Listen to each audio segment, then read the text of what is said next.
माझ्या मिस्टरांचाच कात्रज संघात कामाला असताना ऍक्सिडेंट झालेला आहे. त्या लोकांनी संघातल्या लोकांनी घरी येऊन आम्हाला आश्वासन दिले. एक मिनिट, परमनंट होता का? हो, काय शिकलाय हा? ग्रॅज्युएशन झाले. बर. आणि मिस्टर काय करत होते? वाटप विभागात कामाला होते.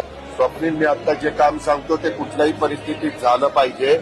आपल्या पुणे जिल्ह्यातल्या खेड तालुक्यातल्या चिखलगावचा युवराज भरत गोपाळे त्याचे वडील हे 31/3/24 ला वाडा कात्रज दूध मार्गावर काम करत असताना त्यांचं अपघाती निधन झालंय. 1 तासांनी युवराज गोपाळे येऊन तुला भेटेल. त्याला करून घे लगेचच.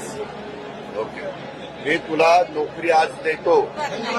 रख रख त्या रानातून थोडं पुढं जाऊ गड्या, पाऊल थकलं नाही गड्या, पाऊल थकलं नाही.